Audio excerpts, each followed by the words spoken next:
우리가 어떤 일을 하고자 했을 때 그 일을 의무로 하는가 아니면 기쁨으로 하는가, 이것은 어마어마한 질적인 차이를 가져오게 만듭니다. 하나의 예를 들어볼까요? 제 아내가 생일입니다. 오늘이 생일이라는 게 아니라 만약에 생일입니다. 그러면 제가 아내를 주려고 이 꽃을 산 거예요. 꽃을 사서 집에 가서 문을 열고 아내에게 꽃을 주는 거죠. 그럼 아내가 말하겠죠? 와, 이 꽃 정말 예쁘다. 이 꽃 뭐야? 갑자기 웬 꽃이야?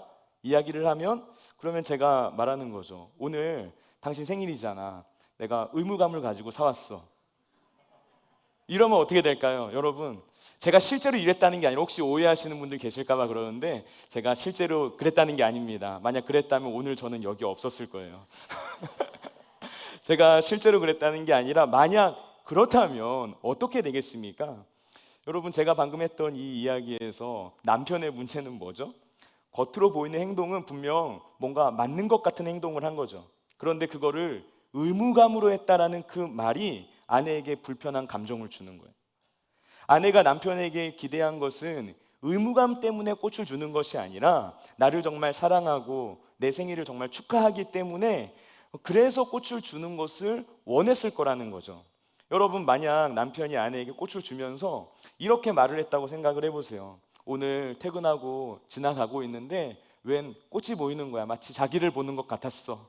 그래서 내가 사지 않을 수가 없었지 뭐야? 그러면서 꽃을 전달하면서 오늘 생일 축하해. 좀 징그러워도 그냥 웃는 모습으로 들어주세요. 그러면서 꽃을 전달했다고 한번 생각을 해보세요. 그러면 그걸 싫어할 아내가 어디 있을까요? 의무로 하는 것과 기쁨으로 하는 것에는 엄청난 차이가 있다라는 것입니다.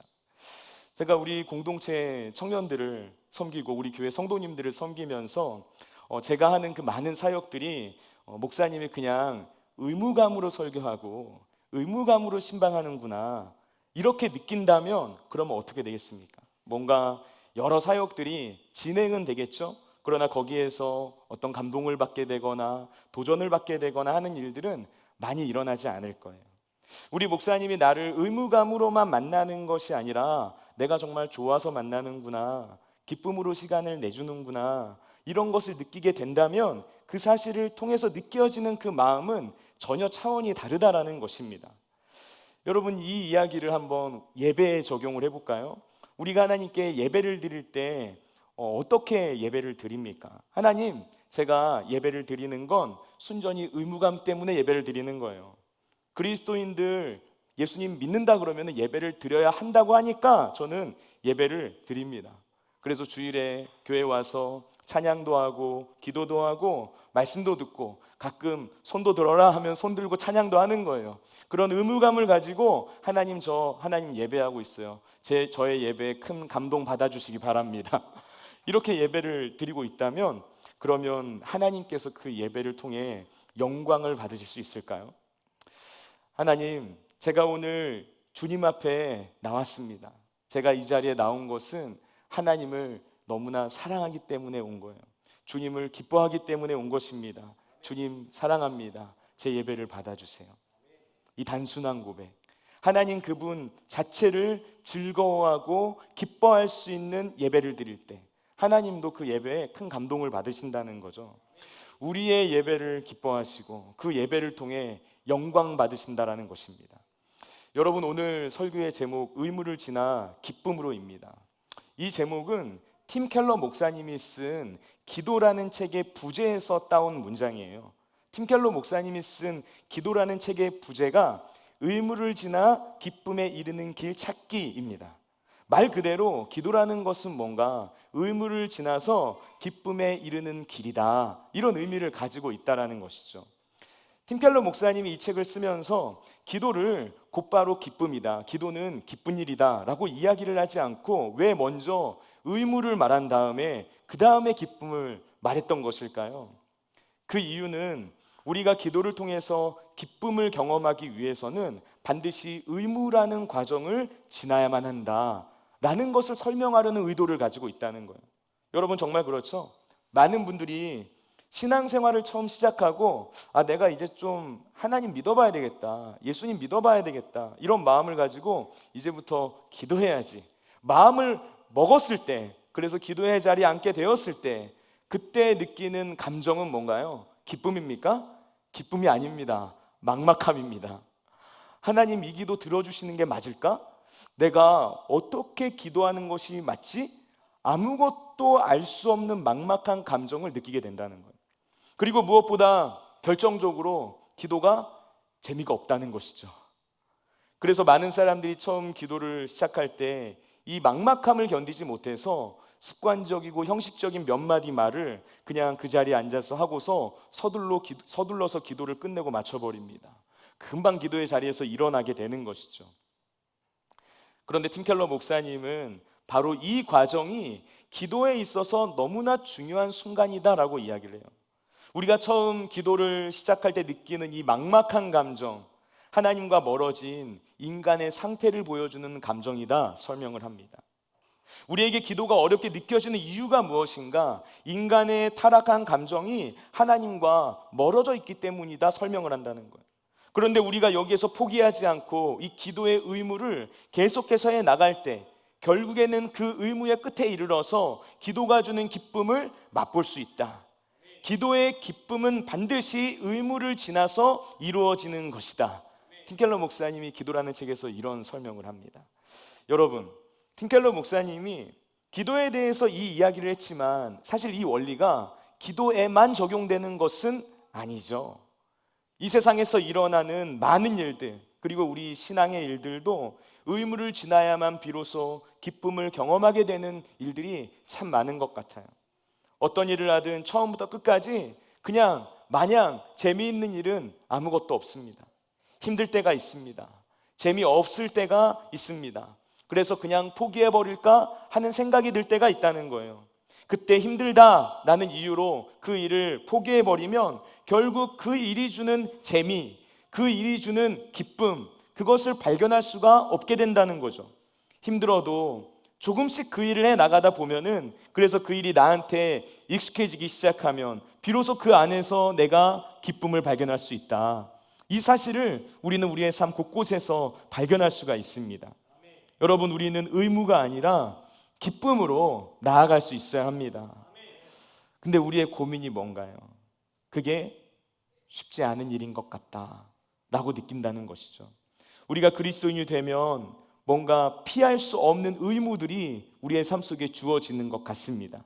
하나님께서 우리가 하나님의 백성답게 살아가기를 원하시기 때문에 우리에게 어떤 의무들 같은 것들을 주는 것처럼 우리가 느끼게 되고 실제로 그런 일들을 마주하게 된다는 거죠. 그런데 우리가 마주하는 어려움은 그 의무가 좀처럼 기쁨으로 느껴지지 않는다는 것에 있어요.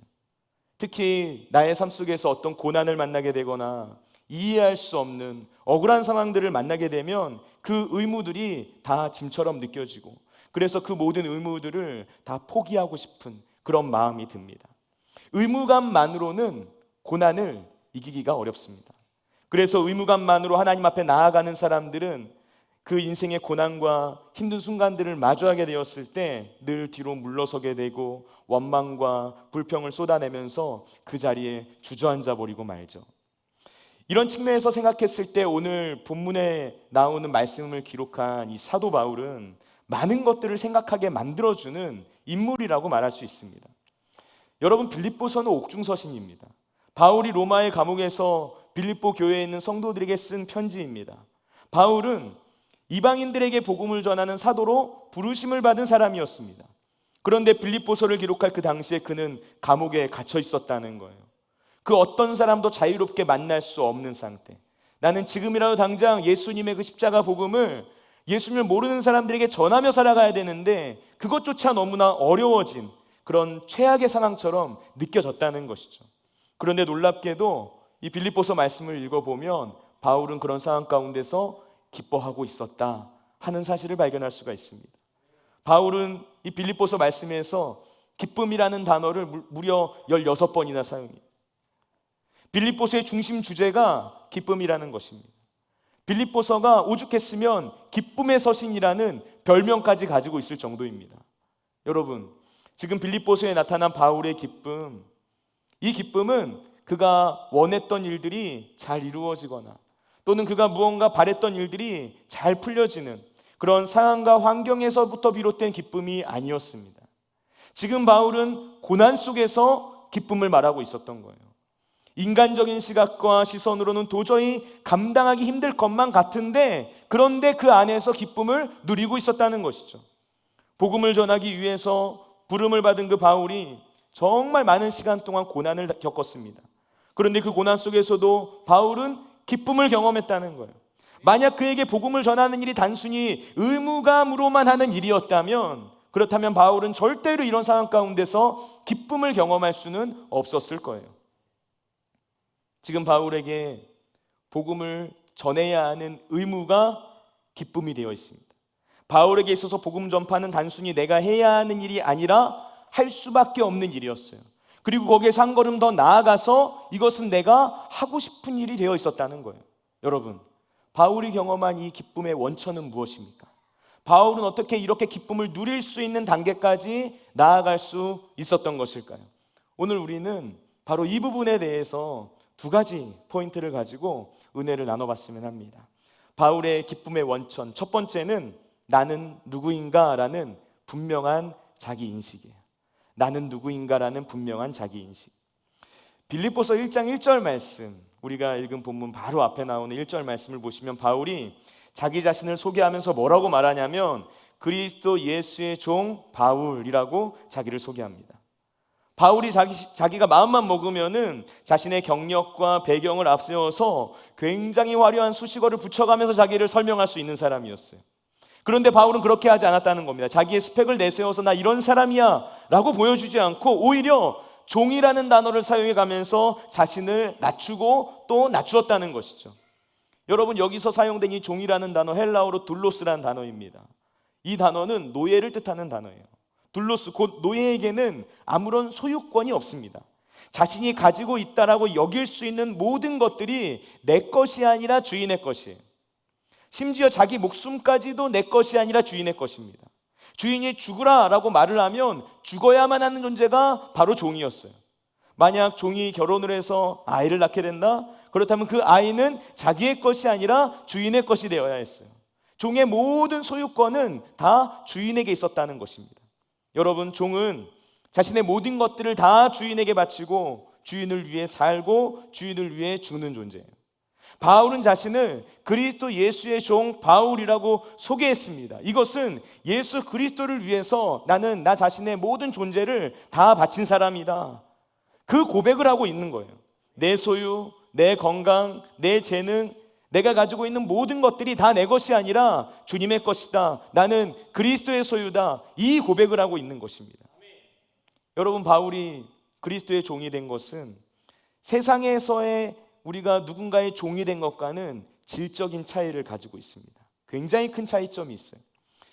세상에서의 종은 어떤 특징을 가지고 있는가? 대부분 자기의 의지와 상관없이 종이 됩니다. 내 의지는 종이 되고 싶지 않은 거예요. 그런데 종이 되어버렸던 거예요. 이게 세상에 존재하는 종입니다. 그런데 바울은 자기의 의지와 상관없이 억지로 그리스도의 종이 된 것이 아니었다는 거예요. 바울은 자원하는 마음으로 그리스도의 종이 된 것이죠. 이것을 뭘로 비유할 수 있을까요? 마치 사랑하는 사람이 생기면 그 사람이 원하는 것을 다 해주고 싶은 마음이 생기는 것과 같은 그 마음으로 바울은 그리스도 예수의 종이 되기로 결단했던 것이죠.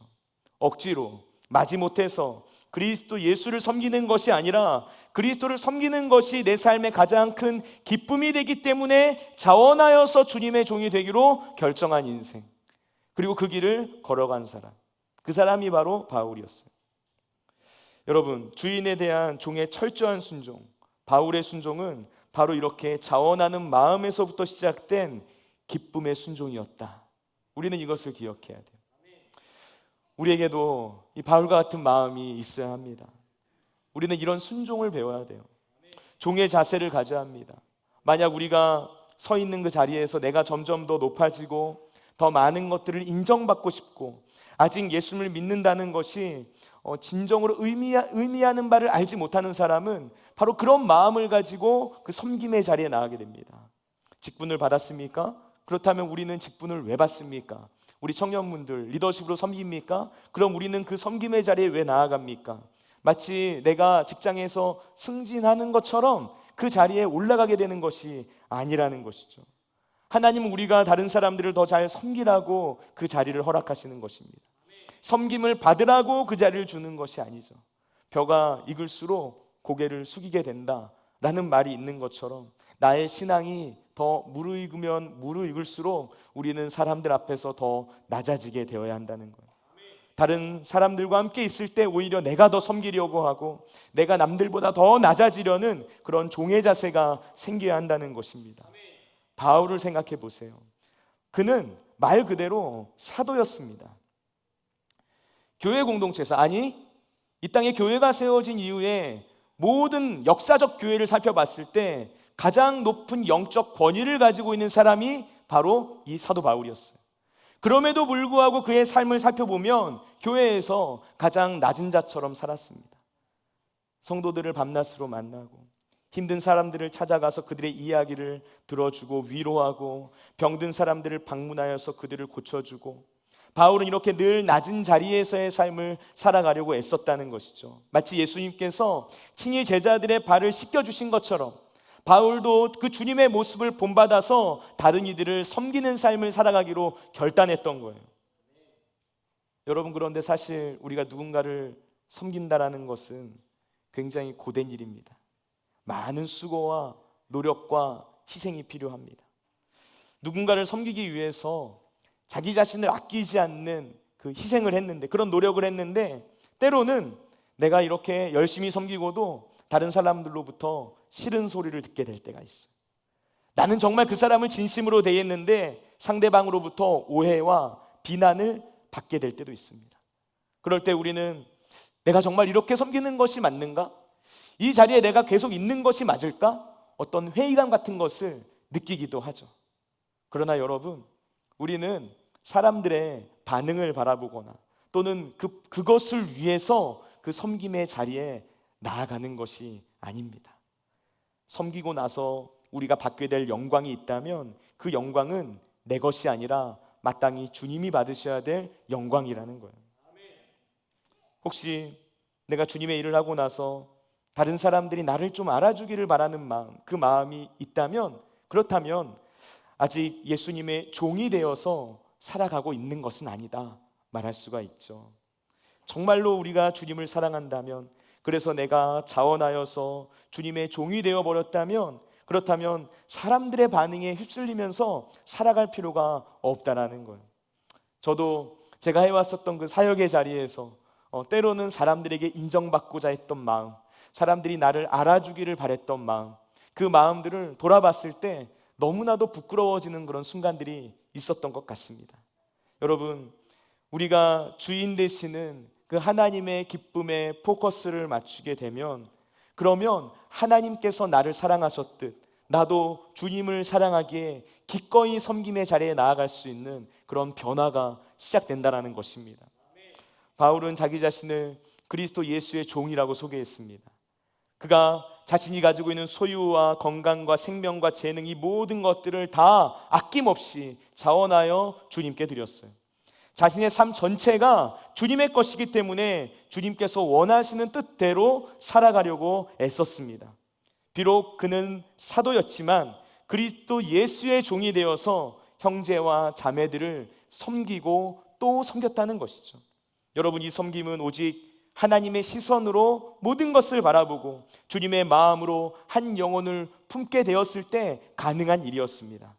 그리고 바울이 그 자리에서 누릴 수 있었던 그 기쁨은 분명한 자기인식, 나는 어떤 존재인가, 그리고 하나님께서, 예수 그리스도께서 나를 위해 어떤 일을 행하셨는가, 그 사실을 깊이 깨닫게 되었을 때 경험할 수 있었던 은혜였다는 거예요.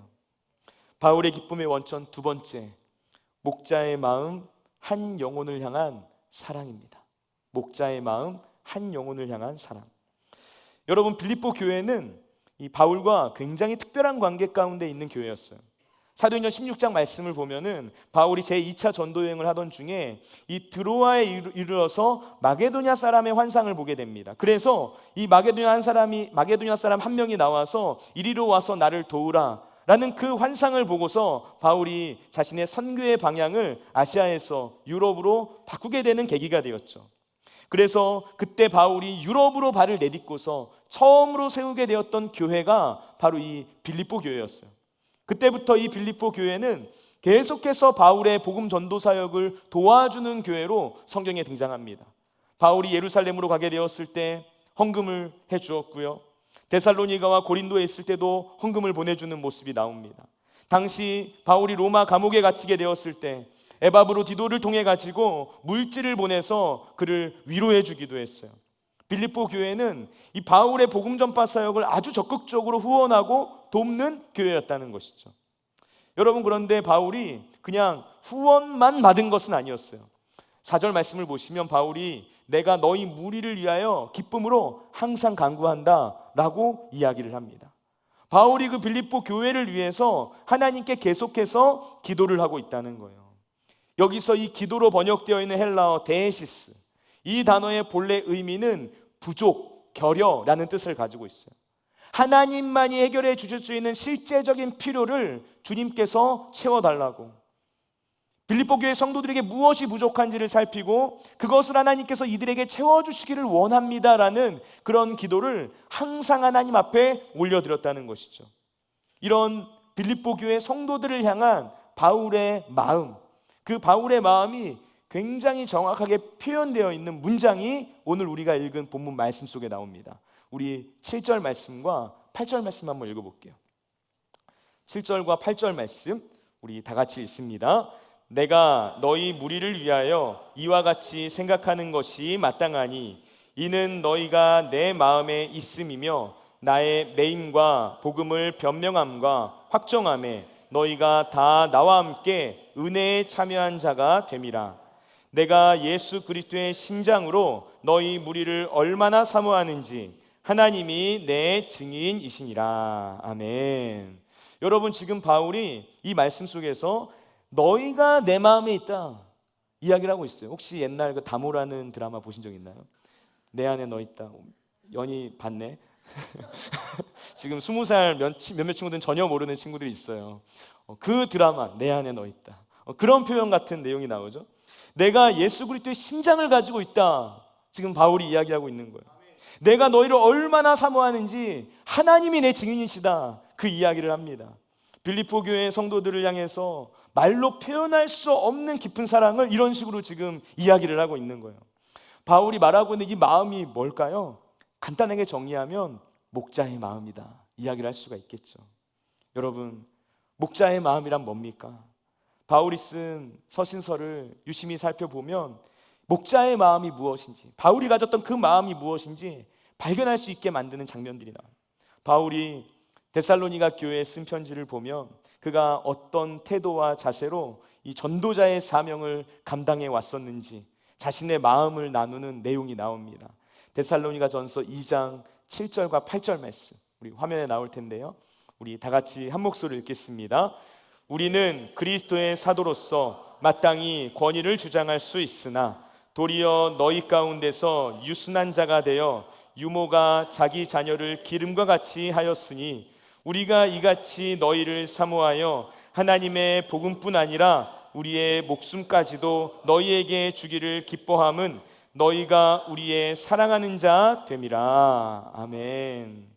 여러분, 지금 바울이 자기의 사역의 동기가 무엇인지를 말하고 있어요. 나는 어떤 이기적인 목적을 이루기 위해서 이 일들을 하는 것이 아니다라는 거예요. 사람들의 칭찬과 어떤 보상을 받기 위해서 이 일들을 한 것이 아니다라는 거예요.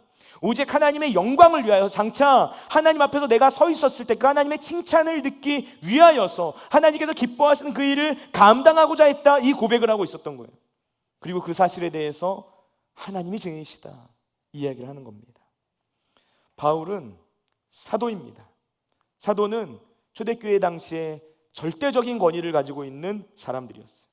아포스톨로스, 보내심을 받은 자입니다. 예수님과 함께 활동한 사람들, 예수님께서 직접 임명한 사람들, 주님께서 그들을 직접 보내신 사람들, 예수님의 부활의 증인. 그러니까 바울이 사도다라는 것은 그가 어떤 사람들보다도 사도로서 마땅히 존중과 존경을 받을 수 있는 위치에 있었다라는 것을 의미한다는 거예요.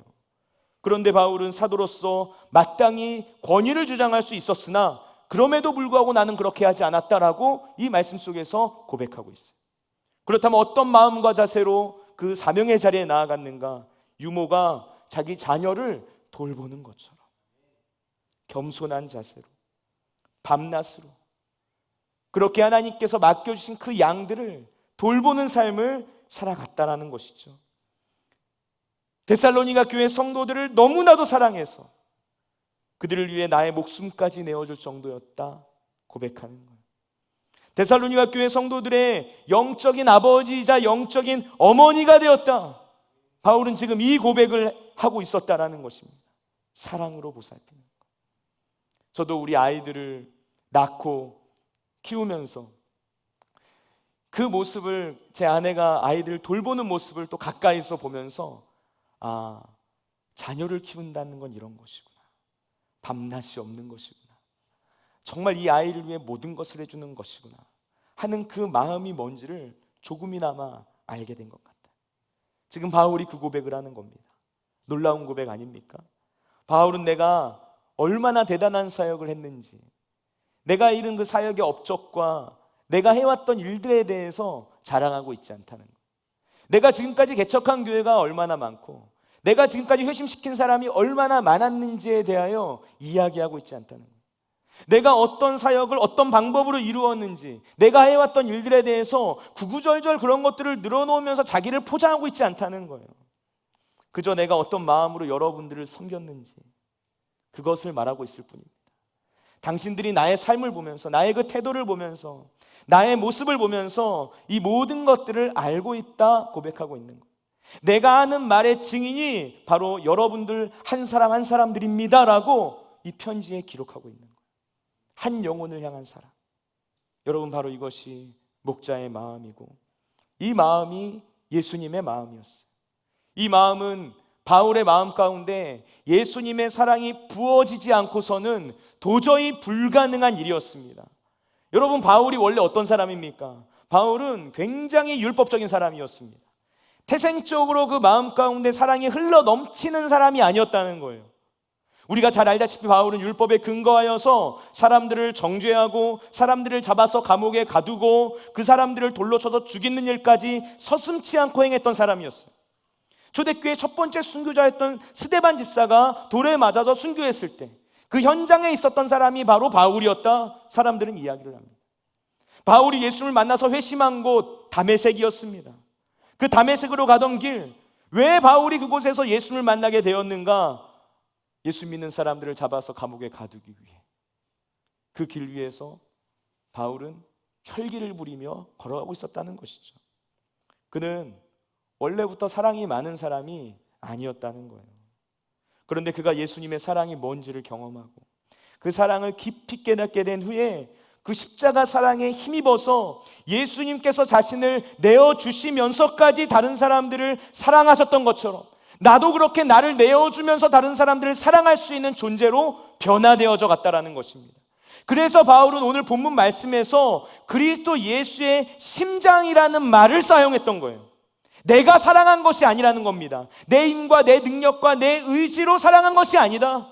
예수 그리스도의 심장이 내 안에 있다. 내가 예수 그리스도의 심장을 이식받게 되었다. 이 이야기를 하고 있는 거예요. 여러분, 예수님을 생각해 보면 좋겠어요. 마태복음 9장 36절 말씀을 보면 예수님은 무리들이 목자 없는 양과 같이 고생하며 기진하시는 모습을 보고 그들을 불쌍히 여기셨다라고 말해요. 말씀을 가르치고 복음을 전하고 병을 치유하는 이 모든 사역들 분명 우리의 눈에 보이는 구체적인 사역입니다. 놀라운 일들을 행하셨습니다. 그런데 그 모든 사역의 외형이 중요한 것이 아니라 그 모든 일들을 가능하게 만드는 예수님의 중심이 무엇이었는가 한다는 점이 중요하다는 거예요. 그것이 뭔가? 목자의 마음, 한 영혼을 긍휼히 여기는 그 사랑의 마음, 그 마음이 있었다는 것이죠.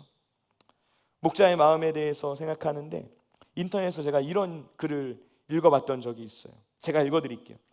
목자의 심정이란 가난한데 자식이 많은 엄마의 심정입니다. 자식이 많습니다. 그런데 자식들에게 줄 것이 없습니다. 먹을 것이 없다고 엄마가 가만히 있겠습니까? 머리카락이라도 잘라주고 싶고 손톱이라도 빼주고 싶고 막 쫓아다니면서 무엇이든 먹이고 싶은 겁니다. 그것이 목자의 심정입니다. 한국 교회가 바로 그 목자의 심정을 회복해야 합니다. 어떻게 해서든지 무언가를 하나라도 더 주고 싶은 마음, 나에게 그럴 만한 능력이 없어도 그래도 그 아이를 위해서라면 내가 뭔가라도 하나 주고자 하는 심정, 그것이 바로 목자의 마음이라는 거예요. 바울이 고린도전서 4장 말씀에서 그리스도 안에서 1만 스승이 있으되 아비는 많지 않다라는 말을 합니다. 죽어가는 한 영혼을 살리는 것, 교회를 살리는 것, 교회를 세워가는 것, 탁월한 설교자나 유능한 교사가 없어서 그것을 못하는 것이 아니라 영적인 아비가 되어줄 사람이 없어서 교회가 세워지지 못한다. 죽어가는 영혼을 살릴 수가 없는 것이다. 바울이 지금 그 이야기를 했다는 거예요. 여러분, 영국의 작가이자 신학자인 C.S. 루이스가 천국과 지옥의 이혼이라는 작품에서 천국문에 서 있는 수위를 소개해요. 그 수위는 그곳에 오게 된 사람들에게 딱 한 가지 질문만 던진다라고 합니다. 당신은 예수를 알게 됨으로써 참을 수 없는 기쁨을 가지고 있습니까? 여러분, 의무를 지나 기쁨으로 나아가는 것은 나의 능력과 노력을 따라서 이루어지는 것은 아닌 것 같아요. 이 변화는 오직 성령님의 인도하심과 임재와 능력으로만 이루어지는 일입니다. 우리 말씀을 한번 읽어볼게요. 요한복음 15장 9절에서 11절까지 말씀입니다. 다 같이 읽습니다. 아버지께서 나를 사랑하신 것 같이 나도 너희를 사랑하였으니 나의 사랑 안에 거하라.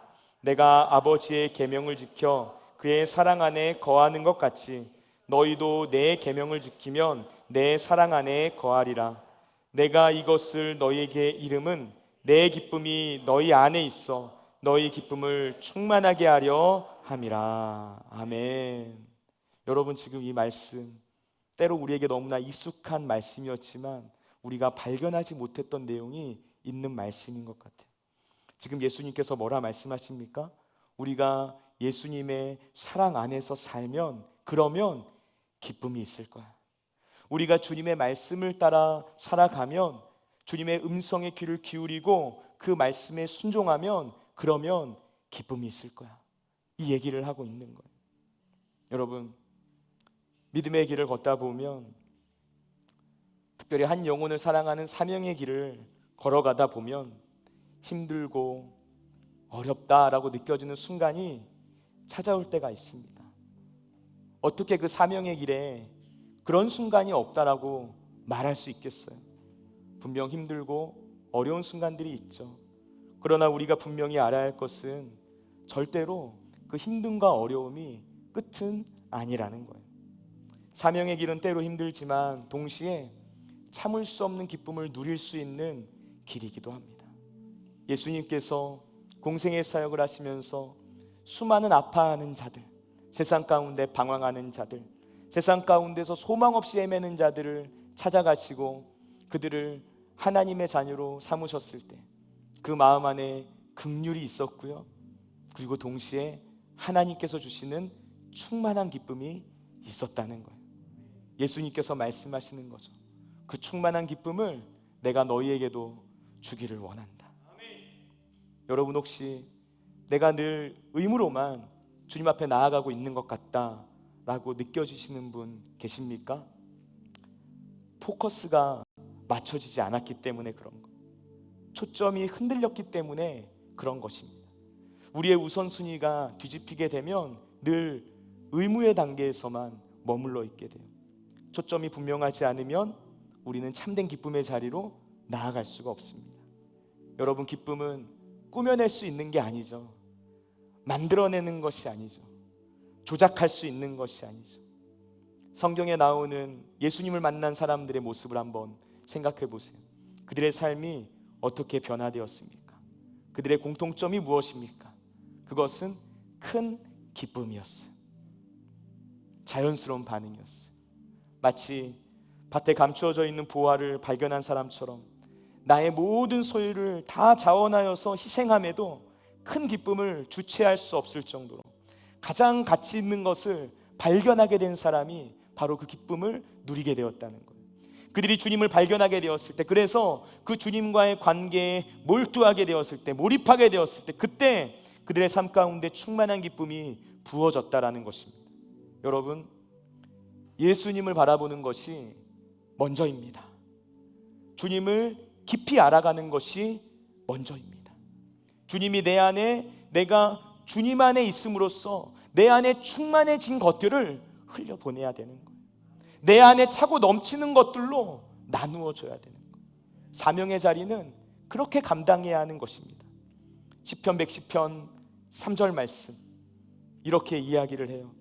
주의 권능의 날에 주의 백성이 거룩한 옷을 입고 즐거이 언신하니 새벽 이슬 같은 주의 청년들이 주께 나오는도다.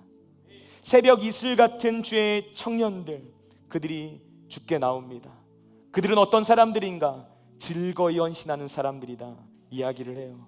주님께서 부어오시는 그 기쁨으로 자원하여 헌신할 수 있는 마음을 가지고 있는 사람들, 하나님의 권능이 임하는 때, 주님의 부흥이 임하는 때, 주님의 은혜가 임하는 바로 그때 그런 놀라운 변화의 역사들이 우리 각자의 마음과 생각과 그 심령 가운데 넘쳐나게 된다는 것입니다. 아멘. 여러분, 의무를 지나서 기쁨으로 이르게 되는 삶, 이것은 오직 예수님이 내 안에 거하실 때 이루어질 수 있는 일이에요. 어디에 초점을 맞추고 계십니까? 어디에 우선순위를 맞추고 계십니까? 내 삶의 중심은 무엇입니까? 주님께 초점을 맞추셔서 의무가 아니라 기쁨으로 주님의 일을 감당할 수 있는 저와 여러분 모두가 되시기를 예수님의 이름으로 축원을 드립니다. 우리 다 같이 그 믿음과 마음을 가지고 기도하기를 원하시는 분들, 다 같이 자리에서 일어서서 함께 기도하기를 원합니다. 우리 이 시간 이렇게 기도하겠습니다. 하나님, 우리가 한 영혼을 품기를 원합니다. 예수님의 마음 가지기를 원합니다. 아비의 마음 가지길 원합니다. 목자의 심정을 가지길 원합니다. 예수님께서 내 안에, 내가 예수님 안에 있는 인생으로 온전히 세워지도록 성령님 기름 부어 주옵소서. 아름다우신 주님, 영원하신 주님, 우리가 그 주님을 알아감으로 말미암아 하나님의 사랑을 충만하게 경험하도록 주님 역사하여 주옵소서. 우리 다 같이 그 믿음과 마음 가지고 주님 세원 부르고 통성으로 기도하겠습니다. 주여.